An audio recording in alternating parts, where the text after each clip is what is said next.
बिस्मिल्लाहिर्रहमानिर्रहीम। जनाब, स्टोरीज़ मैंने शेयर करनी है दो। पहली स्टोरी ये है कि जनाब इसाक डार साहब से मेरी गुफ्तगू हुई है, इंतहाई तफसील के साथ गुफ्तगू हुई है और ये उनका बहुत शुक्रिया कि वो आजकल उनकी बहुत बिज़ी रूटीन चल रही है भाई। वो भी मैं बताता हूँ किस सिलसिले में।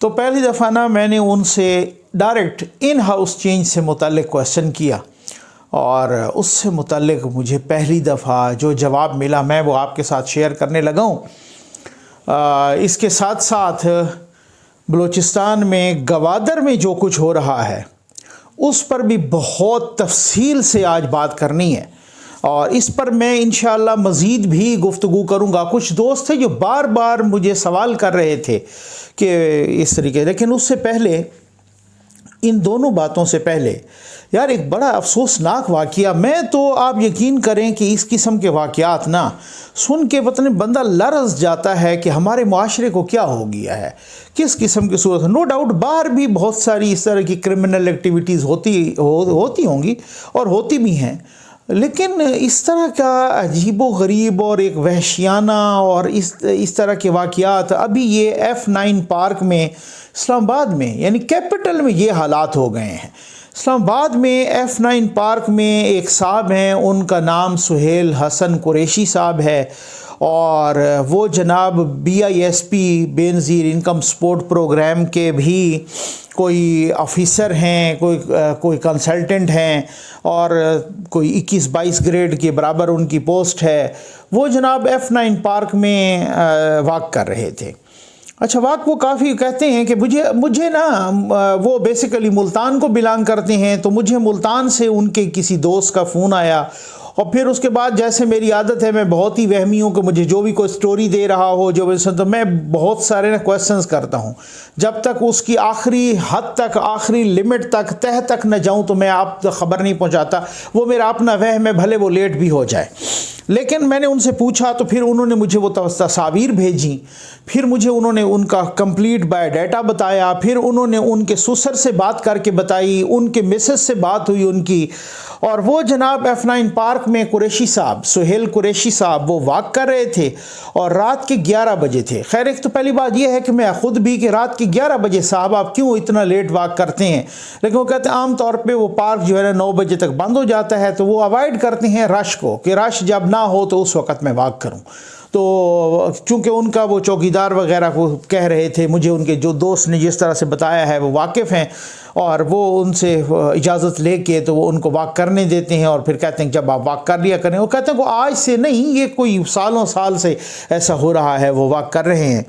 और अब की बार ये हुआ, ये अभी कल परसों की बात है, रात में वो 11 बजे वॉक कर रहे थे तो एक बंदा उनकी तरफ बड़ा, वो FIR भी है मेरे पास, वो भी उसमें भी यही लिखा हुआ था कि वो आया और उसने पता नहीं कि उसके हाथ में जो कुछ भी था उसने उसे मारा और उसकी आंखों पे मारा और इतना शदीद तरीके से कि उसकी आंखें निकाल ली। यानी एक आंख तो मुझे वही उसका दोस्त बता रहा था कि पुलिस ने पार्क में से एक आंख का तो जो आई बॉल होता है वो पार्क में से उन्होंने ले लिया। तो दूसरा भी, अब वो डॉक्टर्स कह रहे हैं उनकी इतला के मुताबिक, उन्होंने जिस तरह से मुझे बताया, तो कहते हैं उनके अपने यानी कि फैमिली मेंबर्स हो गए ना, तो कहते हैं कि डॉक्टर्स ने कहा कि आंखें तो उनकी दोनों ज़ाया हो गई हैं। तो ये एक बड़ी एक दरिंदगी और बहुत ही, मैं समझता हूँ ये बहुत अफसोसनाक है। अभी तक कोई पता नहीं है, उसकी FIR भी कट चुकी है, वो कहता मेरी किसी से दुश्मनी भी नहीं है।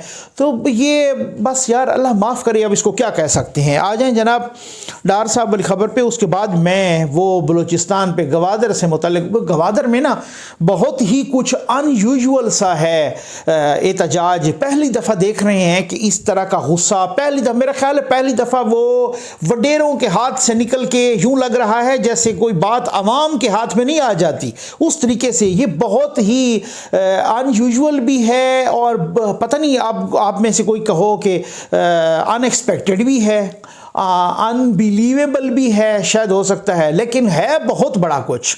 अच्छा, बहरहाल वो मैं उस पर मैं बात करता हूँ, लेकिन उससे पहले कि मैं डार साहब से मुतल्लिक़ आपसे मैं बात करूँ, ये एक वीडियो वायरल हुई है और इस वीडियो को आप ज़रा ये काइंडली देख लें। नवाज़ शरीफ साहब जब वो मुल्तान में एक एयरपोर्ट के नए टर्मिनल का इफ्तिताह हो रहा था, इस इफ्तिताह में नवाज़ शरीफ साहब ने बुलाया यूसुफ रज़ा गिलानी साहब को भी, और वो क्या कह रहे हैं ये ज़रा आप देख लीजिए ना। फिर उसके बाद इस पर मैं इसाक डार साहब वाली बात करके तो फिर उसके बाद मैं डायरेक्ट गवादर पे चला जाता हूँ।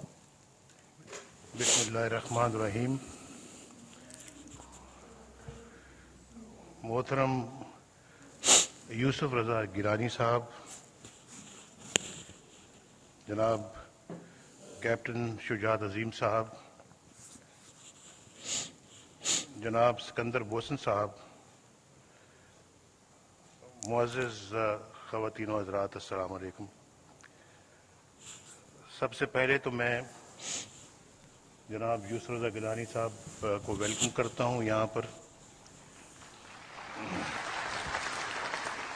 उनकी यहाँ पे तशरीफ़ आवरी हमारे लिए बाइस इज़्ज़त है, और इस एयरपोर्ट की बुनियाद उन्होंने रखी, इस नए टर्मिनल की बुनियाद उन्होंने रखी, और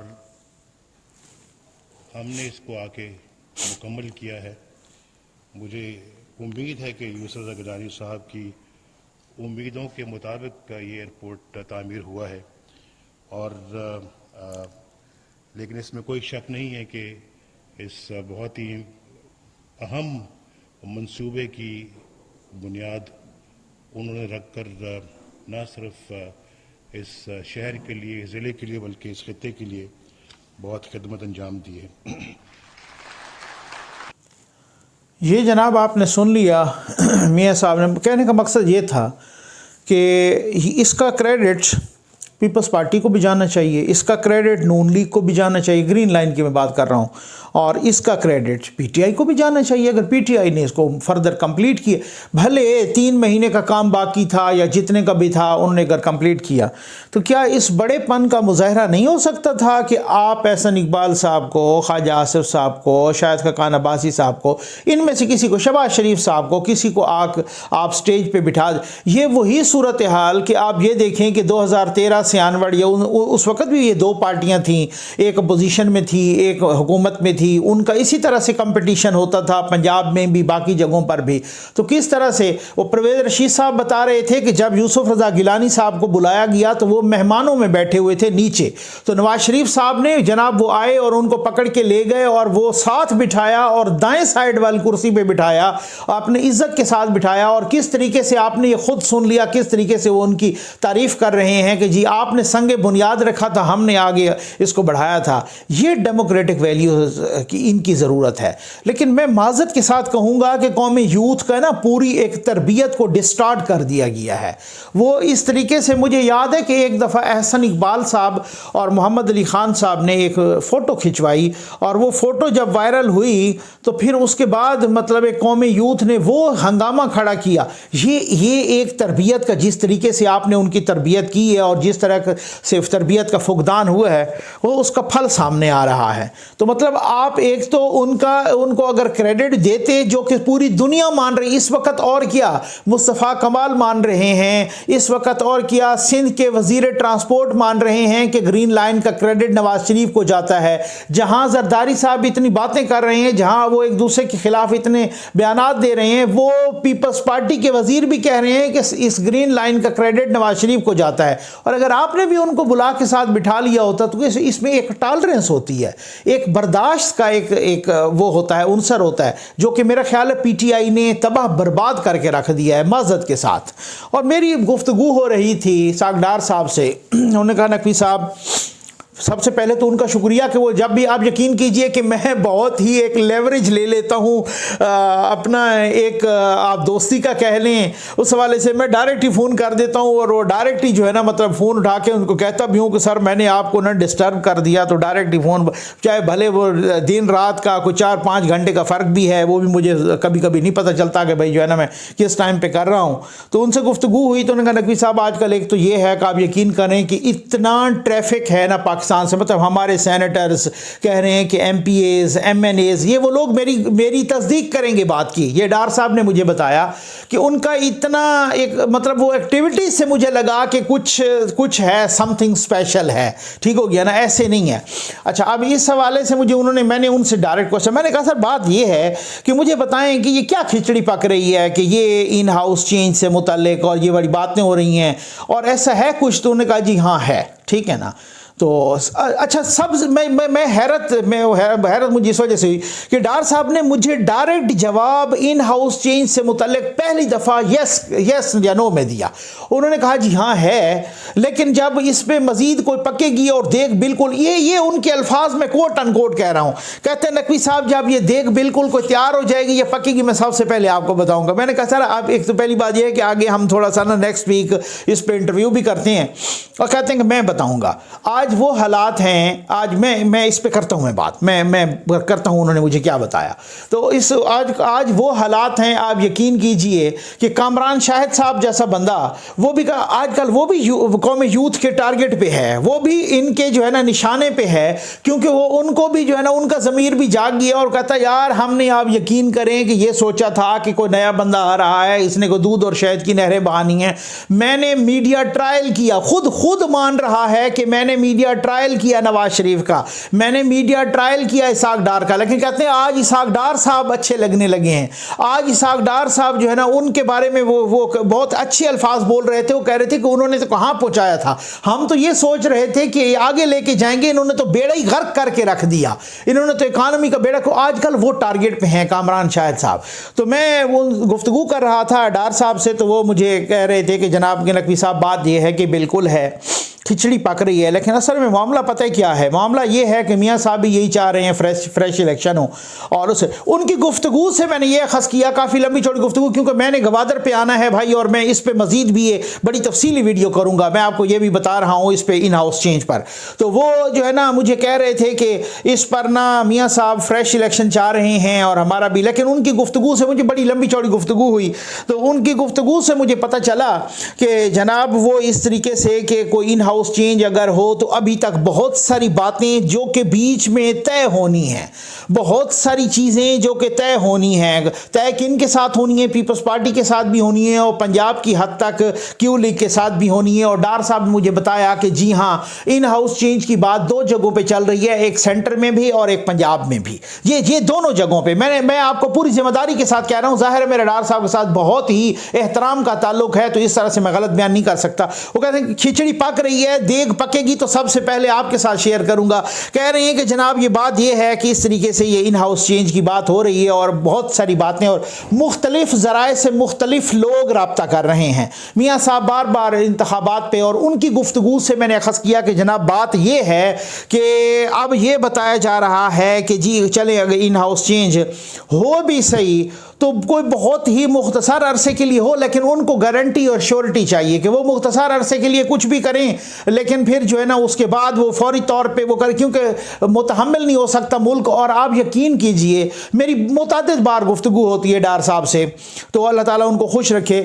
लेकिन कल जितना मैंने उनको परेशान देखा, अपने लिए नहीं पाकिस्तान के लिए जितना परेशान, और जितना ज़्यादा वो परेशान इस तरीके से परेशानी का इजहार करे, मेरा ख्याल है वो इस वजह से कह रहे कि कल को जिस तरह से इंतखाबात होते हैं, नून लीग को वोट मिलते हैं, नून लीग आती है गवर्नमेंट में और जिम्मेदारी उनको पता है कि जो खजाने वाली जिम्मेदारी है वो तो मिलेगी। ठीक है, एक दफ़ा मुझे मजाक में बता रहे थे कि जी मियाँ साहब के जो है ना साथ आके तो लोग इसी तरह से अपना अफसोस का इजहार करते हैं और कहते हैं कि सर देखें क्या हालत हो गई पाकिस्तान की, और सर देखें डॉलर कहाँ चला गया, और सर देखें ये चीज़ कहाँ चली गई है, और ये कैसे होगा? कल को आपको गवर्नमेंट मिलती है तो ये कैसे होगा? तो डार साहब कहते हैं कि मियाँ मैं साथ बैठा होता हूँ तो मियाँ साहब मेरी तरफ इशारा करके कहते हैं कि ये संभाल लेंगे ना। ठीक है ना। तो बात ये है कि अब मुझे कल लगा उनसे गुफ्तगू के बाद कि आप यकीन करें कि जैसे वो ना बहुत ज़्यादा परेशान, कि जैसे चीज़ें इतनी गंभीर हो गई हैं कि जैसे जैसे वो दिन करीब आते जा रहे हैं और जैसे जैसे वो इम्कानात रोशन होते जा रहे हैं नून लीग की, अगली गवर्नमेंट की, और जिस तरीके से वो, तो उनकी परेशानी बढ़ रही है कि यार इन्होंने चीज़ों को इतना गंभीर और इतना ख़राब कर दिया, इतना गर्क कर दिया है, चीज़ों को इतना ख़राब कर दिया है कि अब वो ठीक मुझे ही करनी है। और ज़ाहिर है वो कह रहे थे कि नकवी साहब फिर ये लोगों की एक्सपेक्टेशंस इतनी ज़्यादा होती हैं ना, और वो और इतनी महंगाई के और इसकी चक्की में पिसे हुए अवाम, वो बेचारे कह रहे होते हैं कि ये फ़ौरन ही कोई अलादीन का चिराग हो, और इस तरीके से वो बहुत परेशान थे। और मुझे यही मतलब कह रहे थे, कुछ और भी गुफ्तगू हुई है, अगली वीडियो में बताऊँगा क्योंकि मैंने गवादर पे आना है। भाई गवादर में क्या है, फर्स्ट टाइम गवादर में जितने बड़े पैमाने पर, तो गवादर कोई इतना बड़ा शहर तो है नहीं, लेकिन यूं लग रहा है, यकीन करें कि जैसे एहतजाज में पूरे का पूरा गवादर निकल आया हो। यूं लग रहा है जैसे एहतजाज में उनके मर्दों के शाना बशाना उनकी सारी खवातीन निकल आई हों, पूरे अपने हुकूक के लिए। वो एक पूरे मुल्क में एक पीसफुल, एक पुरअमन एहतजाज करके पूरे मुल्क में एक मशाल राह साबित हो रहे हैं। मैं कहता हूँ सलाम है उन लोगों को, सलाम है उन खवातीन को। और मौलाना हिदायतुर रहमान साहब बहुत ही पुरअमन, बहुत ही धीमे मिजाज के बंदे, बहुत ही कानूनी और आईनी तरीके से जिस तरह से वो अपने एहतजाज को बढ़ा रहे हैं, और जिस तरीके से, सबसे पहले तो ना मैंने बहुत ही आपके साथ एक एनालिसिस करना है। सबसे पहले मैं उनकी वो वीडियो लगा रहा हूँ शॉर्ट सी, मौलाना हिदायतुर रहमान साहब की, कि जो वो कह रहे हैं कि उनके मुतालबात हैं क्या। आपको सुन के रोना आ जाएगा, यकीन करें। वो कुछ नहीं मांग रहे, वो मांग क्या रहे हैं ये आप ज़रा सुन लें। मैं ओरिजिनल उसी फार्म में जो है ना उनकी वो वीडियो लगा रहा हूँ कि वो क्या मांग रहे हैं और क्या उनकी वो सूरत हाल है और क्या वो उसे वो कर रहे हैं। बहुत एक जमे गफ़ीर सा जो है ना एक लगी है। वो मांग क्या रहे हैं, वो क्या हो रहा है, ये आप खुद अपनी आंखों से देख लें, और फिर उसके बाद मैंने उससे आगे फिर इस पर मैंने तबसरा करना। ये आप पहले सुन लेना। 15 नवंबर से हमारा धरना जारी है। हमारे मुतालिबात कोई ज़्यादा बड़े नहीं हैं। हम कोई मोटरवे नहीं मांग रहे हैं, सीपैक के मद में जो मोटरवे है वो नहीं मांग रहे हैं। अब ये नहीं कह रहे हैं कि ग्वादर और मकरान के सड़कों पर टायर लगाएं, संगमरमर के रोड बना दें, या हमारे ब्लॉक सोने के लगा दें, मोहल्लात दे दें, हम 1 करोड़ नौकरियां दे दें। हम ये नहीं कह रहे हैं। हम ये कह रहे हैं जो समंदर है कुदरत की तरफ से 750 किलोमीटर तवील साहिल है, जो हम हजारों साल से हमारे आबा अजदाद यहाँ से रोजगार करते हैं, खुशहाली की जिंदगी गुजारते थे। बदकिस्मती से चंद बरसों से वफाकी हुकूमत और सूबा हुकूमत की सरपरस्ती में एक ट्रॉलर माफिया जो हजारों की तादाद में मौजूद है, समंदरी हयातियात की नस्लकुशी कर रहे हैं, इलीगल फिशिंग कर रहे हैं और ममनुआ जाल इस्तेमाल कर रहे हैं, जिसकी वजह से मछलियाँ नायाब हो गई हैं, उनकी नस्लें ही खत्म हो गई हैं, जिसकी वजह से लाखों माहीगीर आज मुतासर हैं। हमारा यही मुतालबा है कि समंदर में हम खुद मजदूरी करते हैं, हुक्मरान टैक्स मांगते हैं तो हम टैक्स देंगे, हुक्मरान पैसे मांगते हैं पैसे देने के लिए तैयार है। अब हुकूमत हमें न दे, हम हुकूमत को देने के लिए तैयार है, लेकिन खुदा हमारा रोजगार पे डाकाजनी बंद की जाए जो वफाकी हुकूमत और सूबाई हुकूमत की तरफ से। एक तो हमारा ये मुतालबा है। दूसरा, हमारे 5 जिले बलूचिस्तान के पाक ये ईरान बॉर्डर पर है। ईरान हमारा इस्लामी बरादर मुल्क है। यहाँ से हमारे आशिया खुर्दनोश ईरान से आता है। यहाँ पर हमारी बिजली जो 3-5 जिले हमारी बिजली ईरान से है, ईरान हमें बिजली देता है। तो ये तमाम सहूलियातें, गैस है, आशिया खुर्दनोश है, ये जो बॉर्डर की बंदिश की वजह से लाखों लोग मुतासर हुए हैं, लाखों अफराद। तो अगर सिक्योरिटी ज़रूरी है तो कर लीजिए, हमें इसके खिलाफ नहीं है, लेकिन आज़ादाना और एक बाइज्जत रोज़गार की फराहमी भी तो सरकार की रियासत की जिम्मेदारी है। ये हम कह रहे हैं कि इसके हवाले से इक़दाम किए जाएं। तीसरा है चेक पोस्ट है। अब सीपैक में हम तो चाह रहे थे कि ग्वादर पोर्ट से और सीपैक से हमें रोजगार मिलेगा, तालीम मिलेगी, हॉस्पिटल मिलेंगे, हमारी जिंदगी अच्छी हो जाएगी, हम इलाज के लिए कराची जाना नहीं पड़ेगा, हमें यहाँ सहूलतें मिलेंगी। तो सीपैक से हमें सिर्फ चेक पोस्टें मिली। ये जनाब आपने सुन लिया मौलाना साहब क्या कह रहे हैं, वो क्या मांग रहे हैं। यार आपसे आपसे तो वो रोटी भी नहीं मांग रहे, ठीक हो गया ना। आपसे वो ये कह रहे हैं कि जो रोटी मेरे हाथ में है खुदा के लिए वो न खींचो, वो छीनो नहीं। जो गिलास पानी का मेरे हाथ में है वो न छीनो। जो अल्लाह ने मुझे 2 हाथ दिए हैं और उन 2 हाथों को इस्तेमाल करके मैं मजदूरी कर रहा हूं खुदा के लिए, वो न छीनो। अब अगर ऐसा ही हम करेंगे तो फिर जाहिर है एक रिजेंटमेंट, एक अल्लाह माफ़ करे मैं इस तरह के नहीं, मैं मुबैना तौर पे कहूँगा या इस तरीके से खदशा मेरे मुंह में खाक, एक बगावत उभरेगी। फिर इससे हरीफ या इससे दुश्मन या वो इससे फ़ायदा उठाएंगे, वो इससे बहुत सारे अनासर होते हैं। लेकिन ये इतना पुरअमन किस्म का एहतजाज है, ये इनको आप क्यों नहीं जीने देते? आप जीने का हक क्यों? मेरे एक जानने वाले हैं, बल्कि एक दोस्त हैं, बहुत बड़े ब्यूरोक्रेट भी हैं। तो उन्होंने मुझे एक दफ़ा ना, हम कहीं एक इकट्ठे हुए खाने पे, तो उन्होंने मुझे बताया, ज़ाहिर है उनका एक्सपीरियंस था, वहाँ पे उनकी पोस्टिंग भी रही या जिस तरीके से भी, तो उन्होंने मुझे बताया कि यार ज़फ़र नकवी साहब, बात ये है कि जब ये गवादर अनाउंस हो रहा था ना, गवादर अभी किसी के ख्वाब ख्याल में भी नहीं था। बहुत ही कोई चंद लोगों को या ख़ास लोगों को पता था कि ये गवादर में इस तरह से होना है, और वहाँ पर जाकर लोगों की ज़मीनें वही ख़ास लोगों ने ख़रीद लीं, और वो कौड़ियों के भाव ख़रीद लीं। मतलब कौड़ियों के भाव से मुराद ये है कि एक ज़मीन अगर 50 रुपए की है तो आपने 100 रुपए पे ख़रीद ली आपने। अच्छा, फिर लोगों को पता नहीं था कि भाई यार ये क्यों ख़रीद रहे हैं या किस तरीके से। ज़ाहिर है अगर मेरी एक चीज़ 50 रुपए की है और मैं असेस करूं कि अगले 5 साल तक या 10 साल तक भी ये 70 की भी नहीं होगी, और कोई मुझे कहे कि यार इसको 100 रुपए पे बेच दो, मैंने पता नहीं फ़लाँ चीज़ कोई लगानी है यहाँ पे या मुझे ज़रूरत है, या सर, तो ज़ाहिर है मैं ज़रूरत मानूंगा। अब मुझे तो नहीं पता था कि वहाँ क्या होने वाला है। तो यही ख़ास और पावरफुल लोगों ने, उन्होंने मुझे नाम बताया लेकिन मैं नहीं बताना चाह रहा, ठीक हो गया ना, वो आपको पता है अच्छी तरह से। तो कहते हैं कि ये ज़मीनें जो है ना, सारी की सारी खरीद, जब मुकम्मल ये सारा प्रोसेस हो गया तो फिर उसके बाद जनाब जो है ना गवादर अनाउंस हो गया। अब उन लोगों को तो गुस्सा आना था ना, उन्होंने कहा कि जब गवादर अनाउंस करने से पहले, आपने गवादर अनाउंस करने से पहले सारी ज़मीनें कौड़ियों के मोल पे हमसे लेके अब वही ज़मीनें लाखों करोड़ों में बेच रहे हो, और वही ज़मीनें हम क्यों ना लाखों करोड़ों में बेचते कि जब गवादर आप पहले अनाउंस करते। ये ज़्यादतियाँ होती हैं, ये इस तरह की ज़्यादतियाँ की हैं हमने, रियासत ने ज़्यादतियाँ की हैं छोटे सूबों के साथ और गरीब आवाम के साथ। ये रियासत ने और रियासती इदारों ने ज़्यादतियाँ की हैं इस तरीके। फिर जब कुछ हो जाता है हम कहते हैं इंडिया करवा रहा है, हम कहते हैं फला अमेरिका करवा रहा है, हम कहते हैं इसराइल करवाओ। भाई हम खुद अपने दुश्मन हैं, ठीक है ना। अब इस तरीके से उसके बाद क्या हुआ, गवादर पे काम शुरू हुआ। मजदूर कहाँ से जा रहे हैं जनाब? मजदूर पंजाब से जा रहे हैं, मजदूर खैबर पख्तूनख्वा से जा रहे हैं, मजदूर सिंध से जा रहे हैं। ओ भाई उनको मजदूरी का हक तो दे दो, ठीक है ना। उनको यहाँ तक हालत ये हमने उनकी हालत बनाई। फिर उसके बाद कहीं से कोई शोला उठता है तो फिर हम चीखने लग जाते हैं। तो ये मौलाना साहब जो बात कर रहे हैं, मतलब हालत ये है कि सुई के मकाम से गैस निकली। हमने रातों रात एक लेजिस्लेशन कर दी और उन रात सदर अयूब साहब ने और करवा ली, और वो लेजिस्लेशन के जनाब के जो इस तरीके से किसी भी सूबे से ज़मीन से वो निकलेंगे वसाइल, तो उस पे वफाक का हक होगा। भाई क्यों होगा? बात तो ये है ना, ये हमने जुल्म किए हैं। इन जुल्मों जो ये सियालकोट का वाकया ऐसे नहीं हो गया, ये सदियों की सज़ा हमने लम्हों में भुगती है, ठीक है ना। और वही बात है कि जो गिरहें आप हाथों से लगाते हैं ना, वो दांतों से भी नहीं खुलती, ठीक है ना। ये सियालकोट का वाकया हो या बाकी जो वाकयात हो, वो ऐसे नहीं हो गए। अब मैं इसी तरीके से, कुछ मेरे दोस्त हैं फैसलाबाद से, वो एहतजाज कर रहे हैं मुसलसल, कह रहे हैं नकवी साहब आपकी वीडियोस हम सुनते हैं, आप बहुत अच्छे हैं, आपकी वीडियोस बड़ी अच्छी होती हैं, लेकिन आपने उन ख़वातीन के बारे में जो वीडियो की, भाई मेरी बात सुने, है आपने मुझे बहुत सारों ने वीडियो भेजी कि देखें जनाब कि ये ख़वातीन खुद ब खुद अपने कपड़े उतार रही हैं, और ये मैं कहता हूँ कि इनको ऐसा क्यों करना पड़ा, मैं इस वजह से।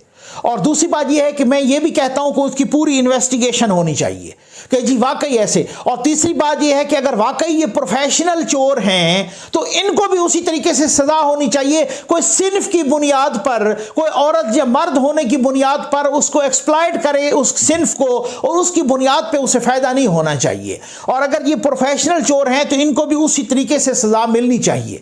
मैंने सिर्फ ये कहा कि चूंकि मुआशरे का एक ऐसा, अब आप देखें कि अगर उन्होंने, मैं आपने भी देखी होगी वो वीडियो, मैंने भी, अगर वो ऐसा कर भी रहे थे तो दो चार आगे बढ़ के हम सब के घरों में माएँ बहनें हैं, हम एक मशरकी लोग हैं, इस तरीके से आप आगे बढ़ते। उनके अपने बहुत सारों ने वहाँ देखें कि चादर लपेटी हुई है, बहुत सारों ने अमामे सर पे बांधे हुए हैं, पगड़ियाँ बांधी हुई हैं, सर्दी का मौसम है, आपने अपनी पगड़ियों से उनको लपेट लिया होता, आपने अपने अमामे ऊपर डाल दिए होते, आपने उसको जो है ना वीडियो बनाने वालों को मना किया होता, आपने उनको इस तरीके से अगर कोई इर्रेस्पॉन्सिबली किसी ने बिहेव भी किया तो आपने वो रेस्पॉन्सिबल हरकत की होती। मैं सिर्फ इस वजह से अल्हम्दुलिल्लाह इंशाअल्लाह मेरा किसी किस्म का एजेंडा नहीं है, किसी किस्म का प्लांटेड कोई ना एजेंडा है ना प्रोपेगेंडा है।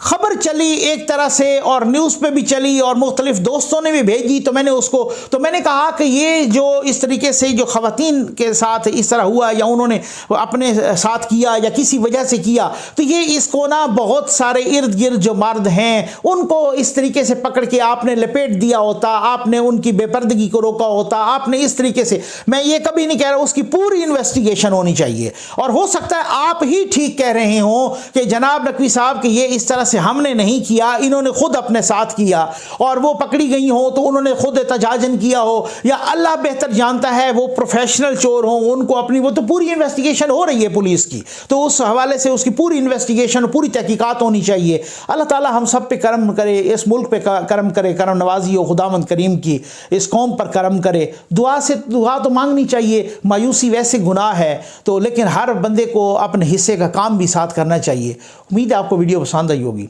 आपका बहुत बहुत शुक्रिया।